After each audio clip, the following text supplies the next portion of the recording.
Hi, I'm Bob. I'm Shannon. And we're the owners of BC Comix and Games in Michigan. We have 3 locations, Fenton, Lapeer, Battle Creek. We've been around for about 7 years. Exactly 7 years. Yeah. Plus a couple days. Yeah, plus a couple days, yeah. So we wanted to meet with you guys today and do something that I think is going to be pretty cool. We wanted, because we were talking about it the other day, and everybody knows who I am. They hear a lot of things from me about, how I feel about, different subject matters and involving gaming and everything. But nobody really hears and I'm much from the Shannon. voice behind the curtain. Right? Yeah.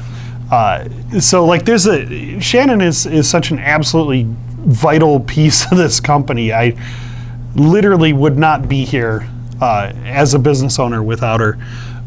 She keeps me going. She picks me up when I'm down. She supports me, and I do my best to support her. So what I wanted to do here today was just kind of sit down and just have a chat with Shannon and try to show our fans the heartbeat behind the company. What was that? I said, well, your fans. I don't have any. I have one fan. I am his favorite scorekeeper. You have more fans than you know. I was so impressed. I have a fan. Yeah, she does have a fan. Tony Smythe, we're talking about you. No. So take us back to the beginning, okay? I was born Stop that. in a hospital in Flint to wonderful parents. Yes, you were. And an annoying brother. An annoying brother. You were born to an annoying brother? Technically. Yeah, okay. All right. He was there. He wanted to pick out a different sister. They showed me in the nursery, Really? and he was like, I want that one. All right. Brothers. Yeah, right. So take us back to the beginning, and I want you to kind of walk us through what motivation made you decide to follow your husband, on what most people thought was a harebrained idea. The concept of feeding a family and providing for a family from a comic book store. You're hot. Well, thank you, but I don't think my good looks and effervescent personality, put food on the table. No, got me to entertain the idea though. Yeah. Right. Well, when we first met, Yeah. and I fell in love with you, you were making an impassioned speech on a bridge, which I found out later that Bob just really likes impassioned speeches. But at the time, I didn't know that. And you were very driven. It was in your eyes. Like, there was like this is going to sound really hokey, but you had like this fire and this spark. And I'm just like, that guy's going somewhere. I don't know where the hell he's going, but he's going somewhere, and I want to go. And from that point on, I mean, if you think back, really, before the business, there's a lot of harebrained crap that I just followed you on. I don't know how, like, we're still alive, we're still married, we still have a place to live. But it worked out. Tell them about our first house and the harebrained idea I had there. Okay. Well, the first harebrained idea you had was, as every girl should and does, I asked for jewelry. Ah, yes. Just jewelry. Nothing like serious. I just saw pretty shiny and I wanted the pretty shiny. and Bob was wonderful and bought me the pretty shiny, and it came with a proposal. Yeah. Now, hey, I gotta get her quick, you don't run across this every day. This doesn't sound very, like, shocking until you realize it was only 2 months after we had met. Hey, when you know, you know. But I had decided already that I was going to follow you anywhere, and so silly me was like, sure, it's great. And then we decided to buy a house, mostly because we were over the roommate situation. Yeah, it was time for a change. And Flint. Yeah, You were kind of over the whole Flint thing, but he lived in a house in downtown Flint. Not the worst area, not the best area. Yeah. At the time, it wasn't so bad. Nowadays, it's worse. So Yes, yeah, truth. Yeah. So we decided to live in together, as many couples do, especially engaged couples, right? Sure. And then my family, God love them, I love my family so much, but they're very traditional. And so they're like, you can't move in until you're married. Yeah. Which drove me nuts because my brother had moved in with his girlfriend for 4 years or something. Oh. But I had to get married. The boy. Right? Yeah. There you go. Love you guys. Not better. So Bob, in all of his wisdom, decided he needed to talk to his pastor. Yeah. Thinking that the pastor would be okay with this. Yeah, I mean, Who we out love each there other. knows that what the pastor's going to say? Because I knew exactly what he was going to say. I was prepared. I was like, hey, Mr. God person, sir, way I see it, Shannon and I have made a commitment to each other. I know she's going to be with me the rest of my life. She knows that I'm going to be with her for the rest of her life. We make a commitment before God, personally, and isn't this whole thing about spirituality and connection with God on our terms, in His terms together anyway. So we're good, right? And unlike me, the pastor did not drink your Kool-Aid. No, he didn't. He didn't even take a sip. The pastor said exactly what I knew he was going to say, and so Bob's like, "Cool, we're getting married, done." Yeah, done. And we got married. Yeah. I believe that the closing on the house was it just before or just after we got married? We closed on the house just after we got married. Okay. So we got married in September, and we're closing on this house, and it's literally 2 days before the closing. Yeah. And Bob comes up to me and goes, "Hey,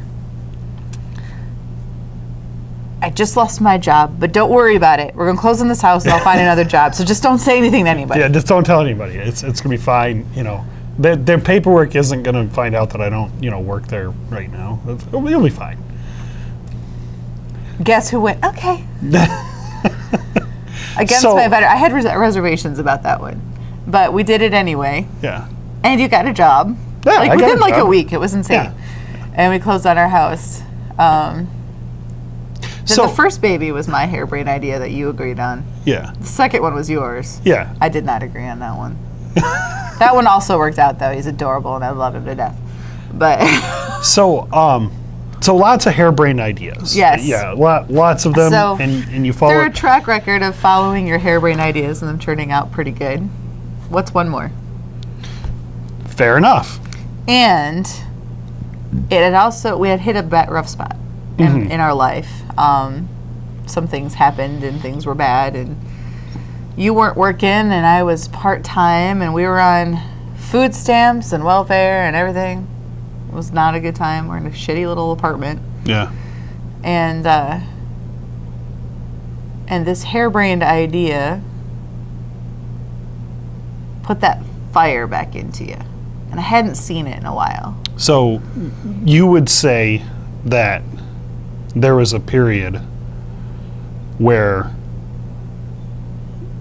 believing in myself was not something that you thought was part of my vocabulary. No, most definitely not. Yeah. You were not the Bob I married for a period of time there. Which, So I mean, everybody for- goes through cycles like that. But So for the people out there, I think there might be a lesson here. Just because you're down now doesn't mean just because that you're down doesn't mean you're out. you can't be successful, that you can't pick your stuff back up. I mean, how old was I at that point? 30? Oh, gosh. 32? I don't think you were Well, no, you would have been because Yeah, 7 years ago, 7 yeah. years ago. Yeah. Really 8. Yeah. So you were probably like 31. Yeah, like 31 years Because old. we bandied around ideas for a while before we actually put rubber to pavement. And just to step in for a second there, I mean, my perspective, 31 years old, I'd had, gone from working for my parents and thinking that I was going to, own their business to watching them divorce and my dreams disappear and, jumping through a bunch of jobs and trying other things, multi-level marketing companies, sales, all this different kind of stuff that I just fail after fail after fail after fail. And, after, over a decade of just continuously, selling people on me and then not delivering, I hit a pretty low point in my life where I was just like, maybe I'm not good enough. I do want to pause you there for a second. Yeah. Because you didn't have, I know in your perspective it's failure after failure after failure. Sure. But all of those failures, like you were doing different things to make sure we had a place to live and food to eat, and you succeeded at that.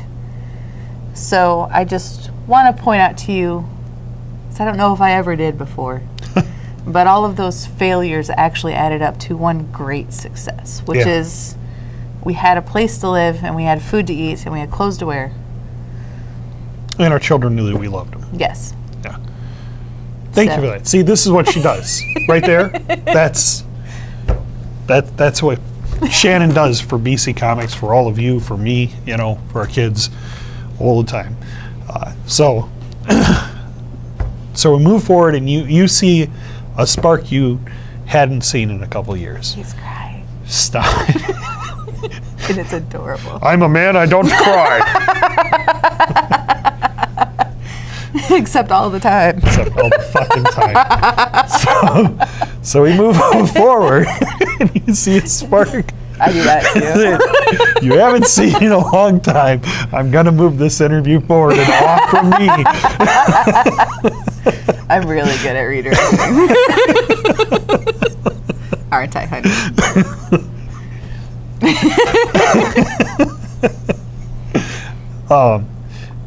And so your motivation there is, I want my husband back. Yes, that was a large part of it. So it wasn't altruistic. It was selfish in nature. But I also just genuinely loved the idea of possibly being able to see you every day. Because you were a mechanic before. Sure. And you would work 70 hours a week, and so I didn't see you much. And when I did see you, you stunk to high heaven, had to jump in the shower, then you'd veg out and fall asleep. And that was kind of our life. That was our life, but it was normal. I mean, think of your parents. Yeah. I mean, that's what happened, right? Dad comes home from work, and everyone says hi. We have some food. Dad veges out at the TV. Mom reads or veges with them. Go to bed. Repeat. Yeah. So it wasn't like it was tragic or I was, my life is so terrible. It was just life. Yeah. So you, at that point, you have this dream of working with your husband every day, and getting to see all the shiny comic books and. I love delivery day. Yeah, I swear to God, it's Christmas like every other day here, and I love it. And it doesn't matter that I know that we've ordered it, and that I knew it was coming. It's like the fact that some guy comes and delivers this big mountain of boxes, and I get to go rip them all open, and it's fun. It's like, look at the cool thing. So. Sorry. Even still today, 7 years later, the employees are like, yeah, it's cool, but I need to process this stuff. And Shannon's like, look at the cool thing, You process that stuff. I'm looking at this thing. Again, something Shannon does for BC Comix because I may be a little squirrely. It happens. Hey, we love you.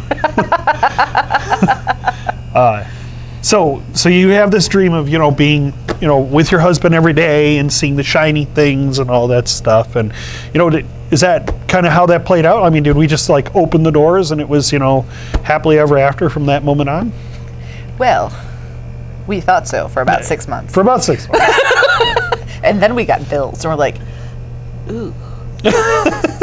life smack you in the face. So there were challenges. Oh, there's a lot of challenges. Yeah. We've So when more than once, cursed at the gods and. So without going too much into detail Yeah. on the specifics of the challenges, there were points in our business when we weren't sure we were going to make it, right? Yes. So even after, having a dream spark and, taking that leap and taking on the initial debt of the loans from friends and family and stuff, there's a point there where we're not sure if we're going to make it, right? Mm-hmm. What kept you believing? That's a many-faceted question. Yeah. And it's hard to just give a straight answer to that. But Okay. without hijacking this whole interview, I will try to sum up. Sure. I sum up. I mean, you can go as deep as you want here. I want them to know, in a role that you have where you didn't cast the vision, right? I did not. This wasn't your dream. I am not a vision person. Yeah. I am an idea person. Yeah. But I am not a vision person. So And I would much rather have someone else cast a vision and then help that vision happen.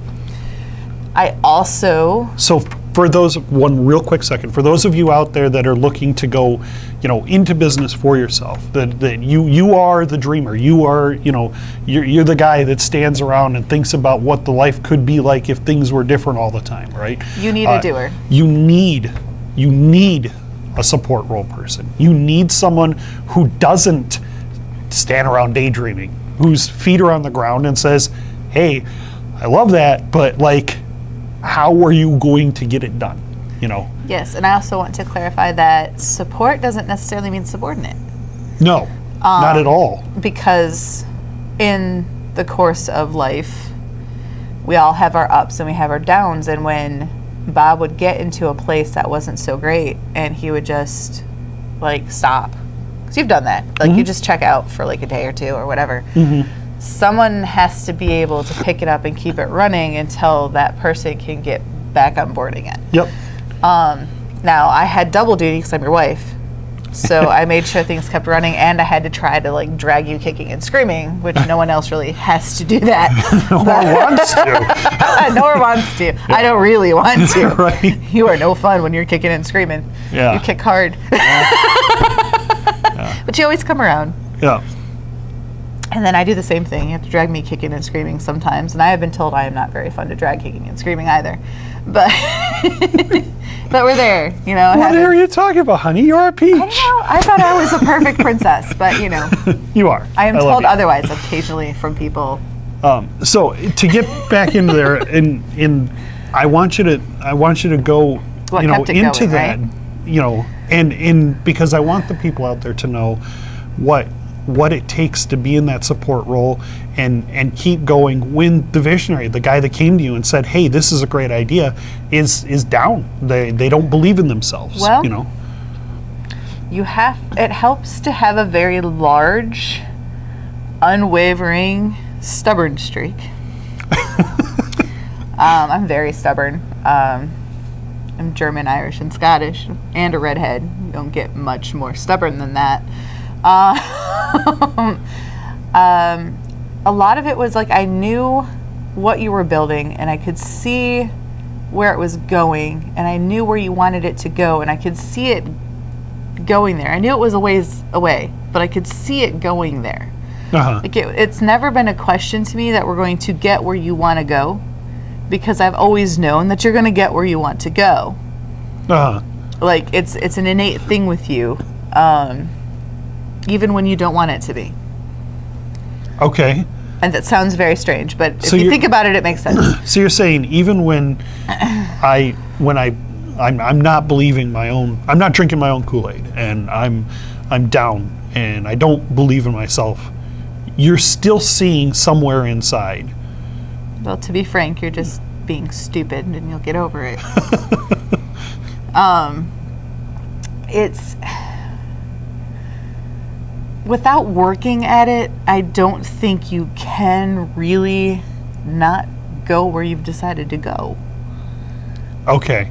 Okay. Like, you'd have to work at it. Because what you're really, really good at is seeing where you want to go and putting people in place to help move it forward. And so you get a momentum going. And even if you're just like, nope, out, deuces. Like, these pieces are still moving. Sure. And they're just taking you with them.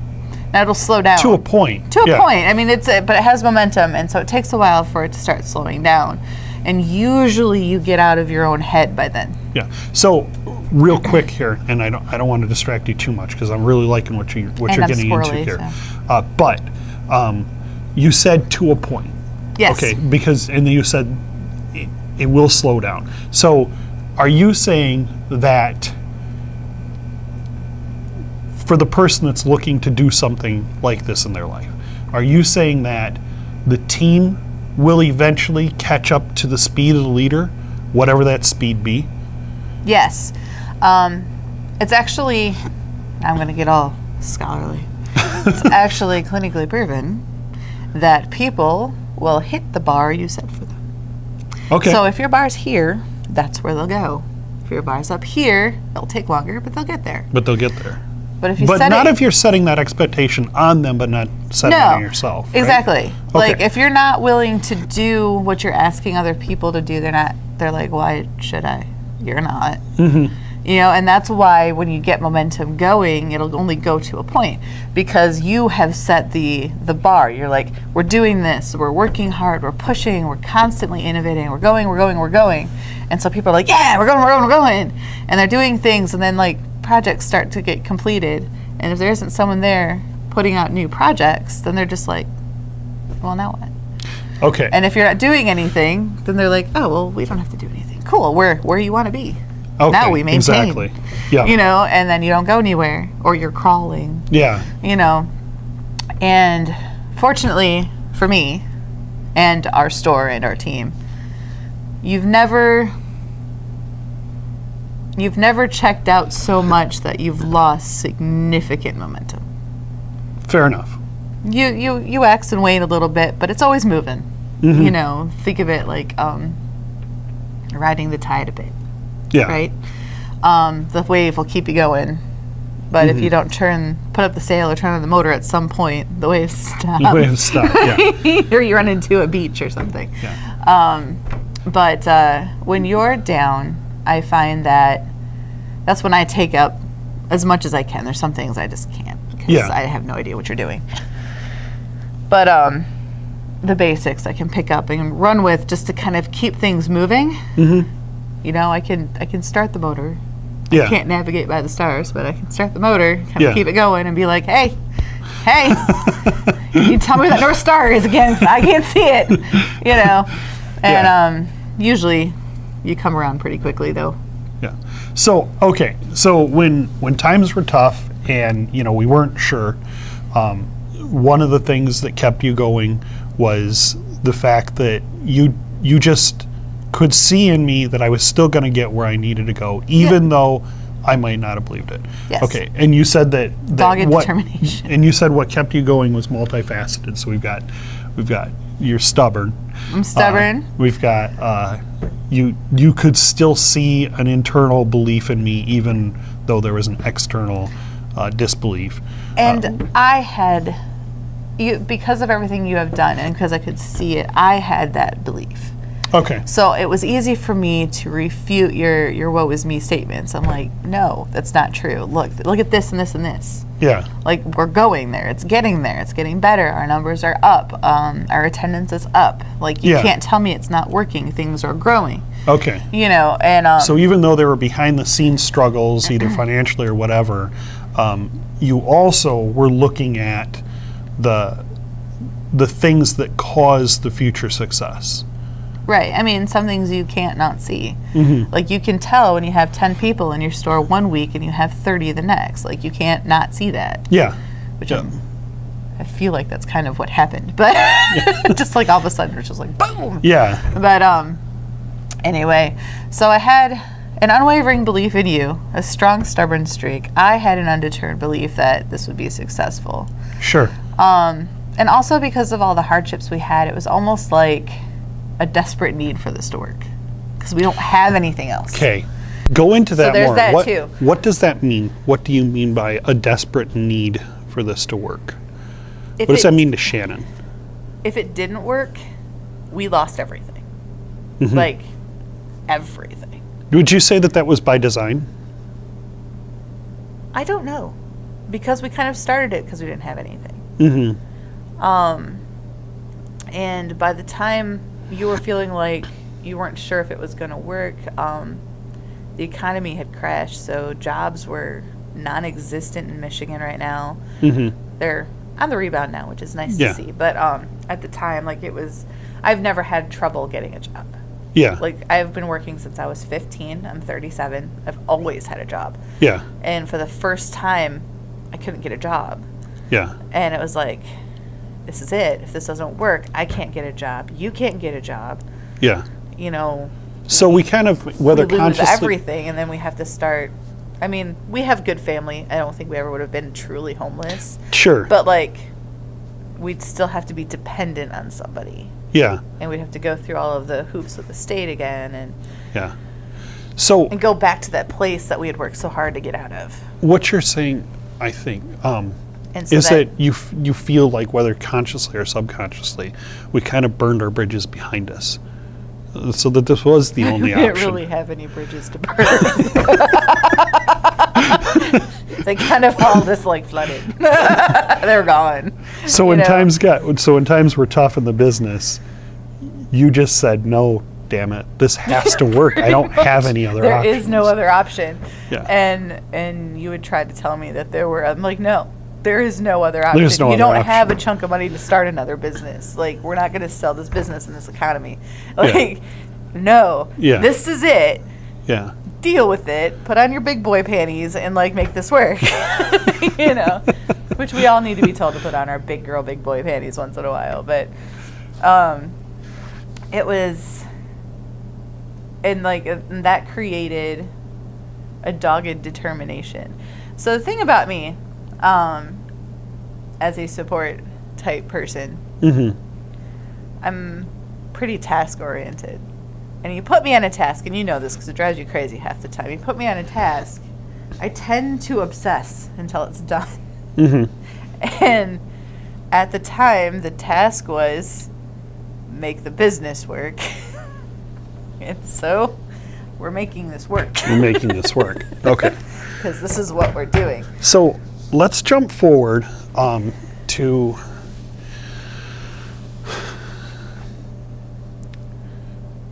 (2014) or the very end of 2013. We did something. Yeah, well, you did. And Another one of them harebrained ideas. I want you to walk me through how you felt at that time. Okay. And why you decided to follow me in a decision that quite possibly could have destroyed what we had built. Because now, It just almost did. just to cap for the audience, okay, at this point, 2013, we Let me. okay, go ahead. So, end of 2013, give you a snapshot of where we were at. Our Fenton store was doing amazing. Mm-hmm. We were buying stuff. We were paying all of our bills. We still had money in the bank. We were paying ourselves. We were paying all of our personal bills and still could go do fun things and still have money left in the bank. And employees. And we had a couple of employees, and it was great. Yeah. Like, things were good. I'm like, this is the first time we've been stable, and I don't know how. Right. And it was great, and I was riding high, and life was good. And then the week before Christmas, Bob's like, hey. I'm like, what's up? And he's like, so there's an opportunity. I'm like, okay, cool. Because Bob comes into lots of opportunities through this business. And I'm like, all right, sweet. It's going to be like some really cool comic book collection or like a really good magic collection or an opportunity to do some tournament series that we haven't been able to do before or something like that. That's usually what his opportunities are. So I'm like, yeah, cool. Tell me about it. And he's like, so there's this store. I'm like, store?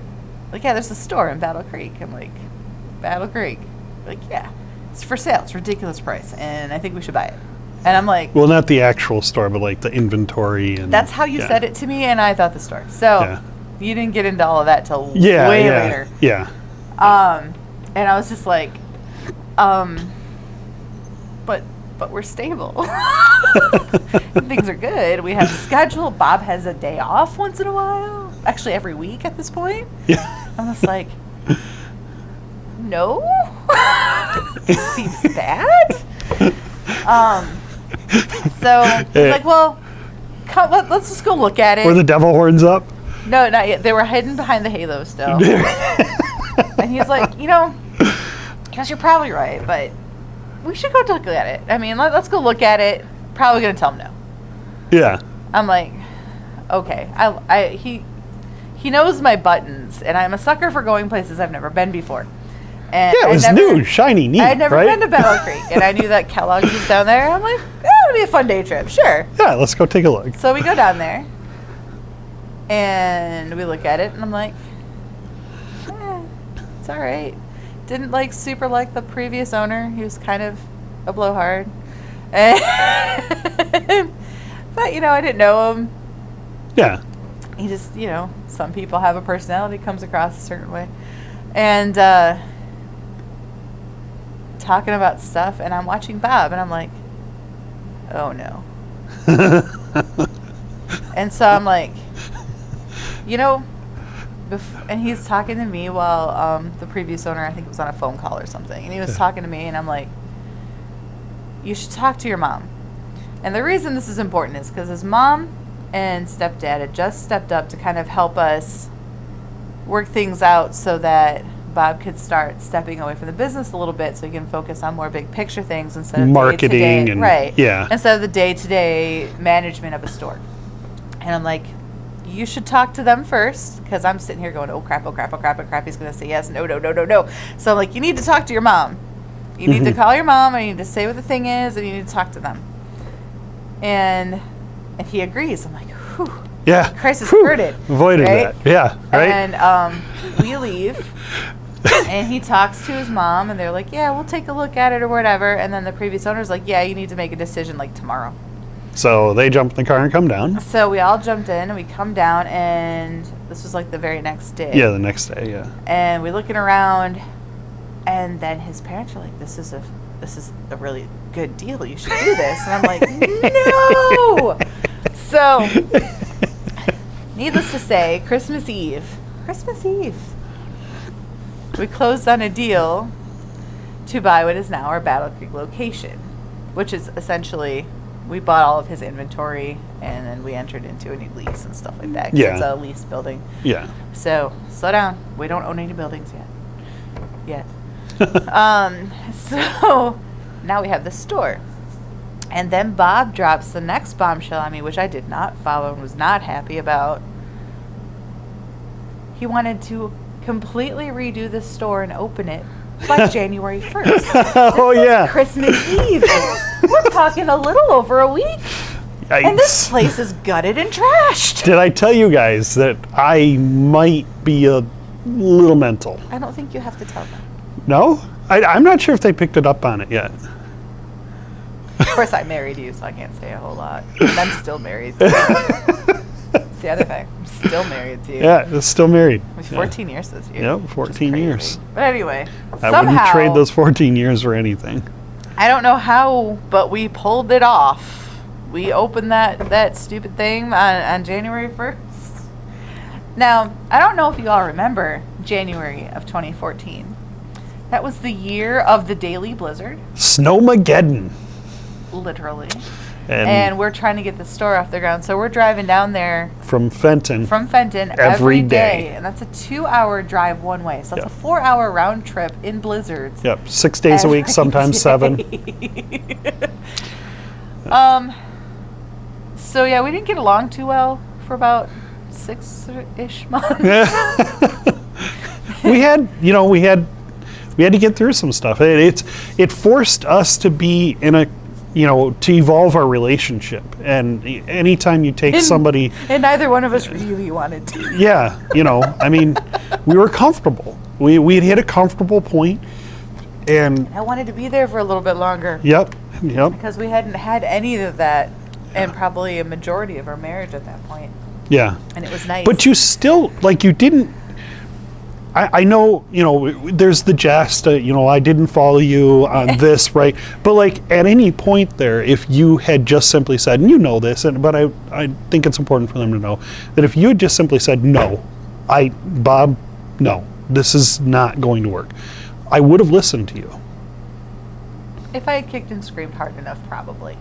I mean, there was a couple issues that I did, and you did listen to me. Like, you were thinking that you were going to have to, like, live in Battle Creek for, like, 6 months, and I'm just like, nope. Yeah. Not going to happen. We have 3 kids. I wasn't willing to do that. Yeah. That was a bad idea. So I'm just like, nope, I need you, your kids need you. Yeah. Your freaking store still needs you. No, Yeah. this doesn't work this way. So, and you did listen to me on that. Yeah. So it doesn't just go by Battle Creek. Life's happy from now on. Lord, no. Right? Battle Creek came with a host of problems that we didn't even know about until we had opened. Turns out there's 2 other stores within a half mile. Yeah. And so we were the enemy because I guess it doesn't other matter. people had done some things, and since we bought the location, it kind of got transposed onto us. There's a lot of, for lack of a better term, political waters there that we had to navigate, but we got through it, and now everybody's happy hunky-dory down there. But again, without getting too much detail about the challenges individually of what we had to go through. That was the big one, really. This was the period where, instead of me struggling and having trouble viewing, I want to go into that. You did. I did. So I don't want to get into that. I guess, suffice it to say, I had a bit of a depression issue that year, and we'll leave it there. Well, what I was going to ask you is, how, from your perspective, how do you feel?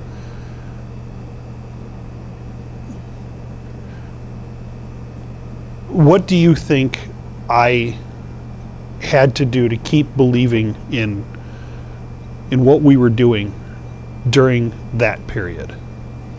I have no idea. I was a bit wrapped up in my own self. Sure. So I have no idea what you did. All right. That's going to be something you're going to have to tell people what you did, like where you had, like what well you had to reach into to push through when essentially you lost me for a year. Well, but even though you were going through a struggle, I still felt like you believed in where we were going. I did. I never wavered in how I felt the business was going. Like, I've never not believed that we were going to make it. What I was struggling with was more our personal situation. Yeah. I wasn't sure if our marriage was going to make it. Yeah. But I never thought the business would. Yeah. And we worked through that. That was hard, but we worked through that. Yeah. And then you bought Lapeer at the end of the same year. That one actually was really easy, though. Yeah. That was another one. Let's just go out and check out. I'm going to give them a ridiculous offer. They're not going to accept it, and it'll be done. And then they accept it. So, while we were dealing with the challenges that came with Battle Creek, you saw me make a new development as a business owner and change. There is a philosophy that I now have in business that I personally don't feel I had before that. And what's that? the concept that my competition doesn't matter.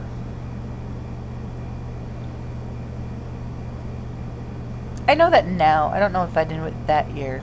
You're not sure if you saw It's it like I said, that year, I don't remember a lot of that year. So, like, go through some stuff, you know. Yeah. Block out a lot of it. I just remember the 2 major purchases. Yeah. And, but yeah, now that you say that, yeah, that is a thing, because you were always worried. You'd hear about a new store, and you would always be like, oh man, how's this going to affect butts and seats? How's this going to affect sales? All this stuff. And you don't so much anymore. Yeah. So, finally listen to me. I've been saying for years, just focus on running the best store you can run. Yeah. And you just like, but. No, yeah. Just run the best store you're going to run. Run the best store you can run. run. And they will come because your store is just better. Yeah. And it's in that you finally drank my Kool-Aid. The crucible that we Grape's went not through, that bad. right? No, it's great. I love it. And like I said before, I wouldn't change any of the last 14 years for the world. I love you, and I want to be with you the rest of my life. So, but going back to that time period there, because I feel it's important, and I know there's some things that you went through there that you don't want to go into, and I'm not asking you to. You didn't warn me about this one. Yeah, no, I didn't. And I it's didn't. not fair. And again, Not okay. I'm sorry. Not okay. You're right. You're absolutely right. But what I wanted to get to there was, there was a big testing point for us in both business and our relationship, and that's, as much as I want to keep these conversations that we're going to have on just business, it's impossible, because your personal life and your business life, when you're an entrepreneur, are one and the same. Well, they're just make sure, if you're going to be an entrepreneur, that your relationship is strong. Yep. Because it will be tested. It will be tested. I still joke that he's married to the store and I'm just his side thing. Right. But yeah. But it could go the other way too. Yeah. We both obsess about our stores because that's what our life is. Yeah. Which is also, you probably weren't looking for this one, why it's so important to take a break. Yes. Because if you don't, you will drive yourself insane. Yeah, you have to, you take a vacation. I know it's just scary, and you don't want to let your baby go for a week or whatever, but you have to. You have to.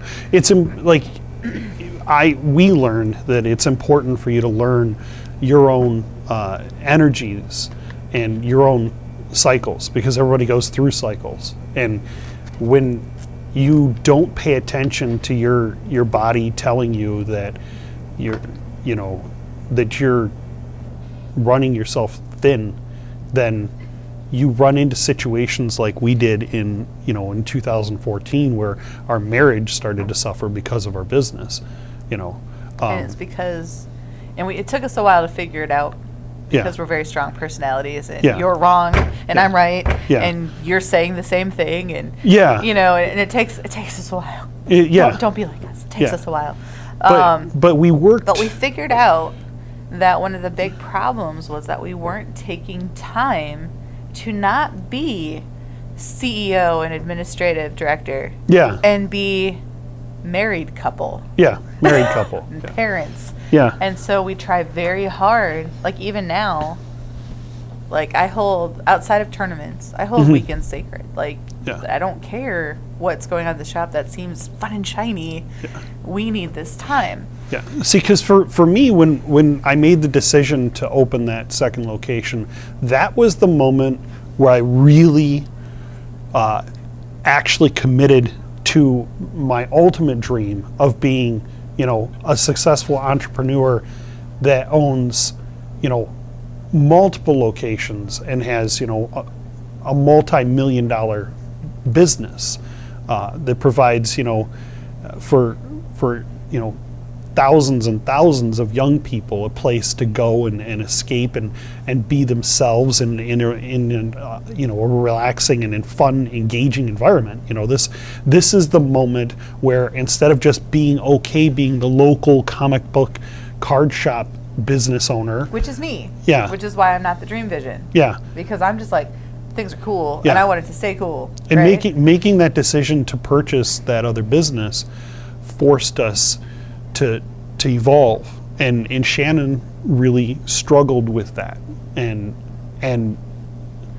I learned through that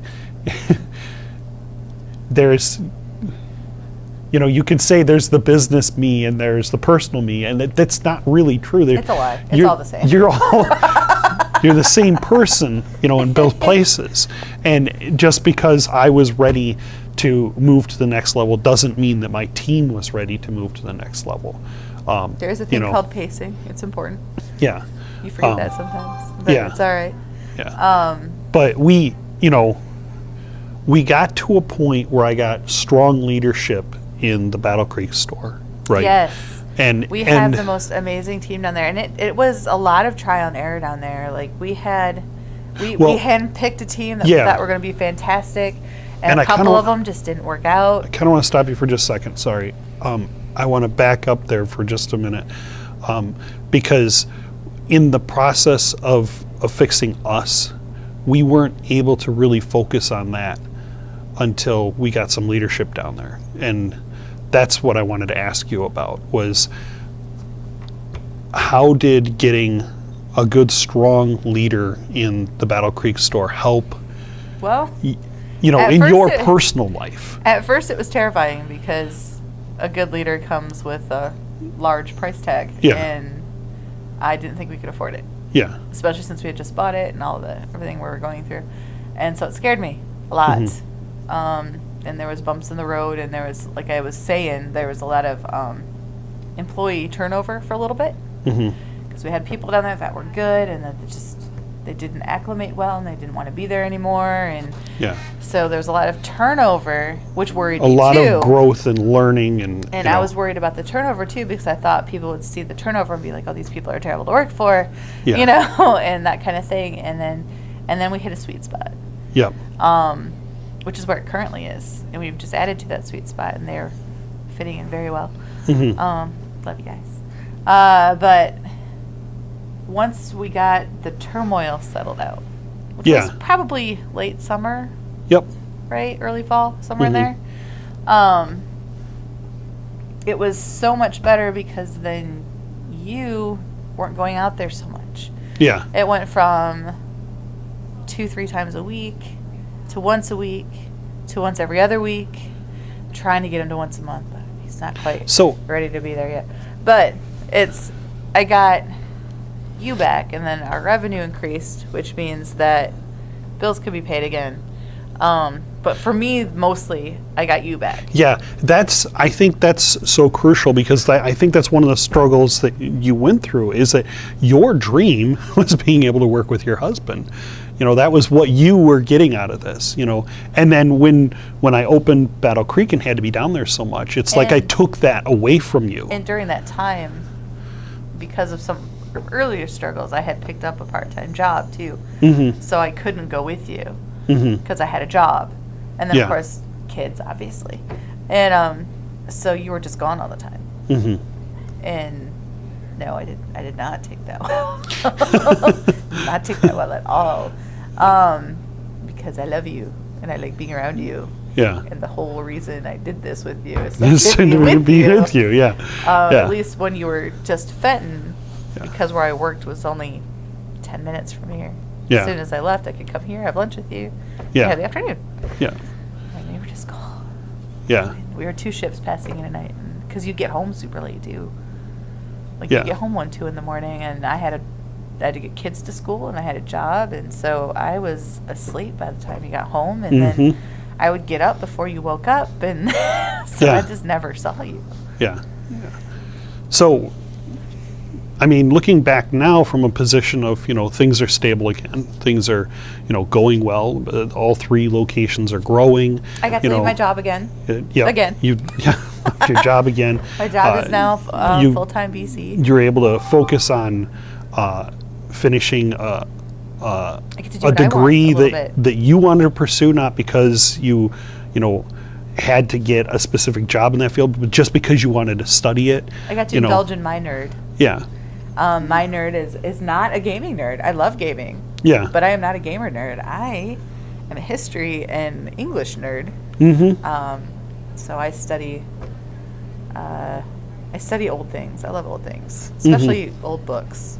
Yeah. So, like, I just finished a semester I was studying a manuscript that was written in the 12th century in Ireland. It's all in Gaelic. Super cool. Won't bore you with it. But yeah, I was able to pursue that. I am 2 semesters away from 2 bachelor degrees.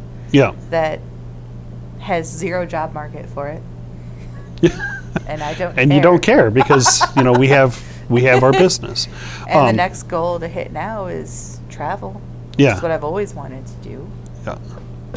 So, would you say at this point, looking back, that you want to see? Can I add on to it a little bit? Yeah, go ahead. It also allowed me to scorekeep at Grand Prix, which kind of fed my travel bug a little bit. Yeah. Which, by the way, staff at a Grand Prix for you Magic players out there, so fun. Yeah. Highly recommend. So, at this, sorry. Yeah, no, you are awesome. So at this point, looking back on it, would you say that you want to see BC Comix grow into more locations? I do. As a matter of fact, we are toying around with ideas. We're going to go and play around in the city on a day trip. Yes, we don't know what city. Don't know what city. We're just not. Don't know, where we're going, where everybody wants us to be. And we're going to look and see, what could work for us. Yeah, at some time in the future. As in today. Maybe. As for actually opening the store, it's a little down the road. Yeah. But we're going to go play around and look for places that we may want to be. Maybe. So we'll keep you posted. But keep all of you people out there that love BC Comix, like to see us near you, please keep sending us ideas of where to go, and we will at least check it out. Yeah. Because I love myself a day trip, so especially if I've never been there before. So you heard it, the heartbeat of the store, Shannon, wants to see us grow, and we will continue to grow. As long as I don't lose you in the process. Yeah, you won't.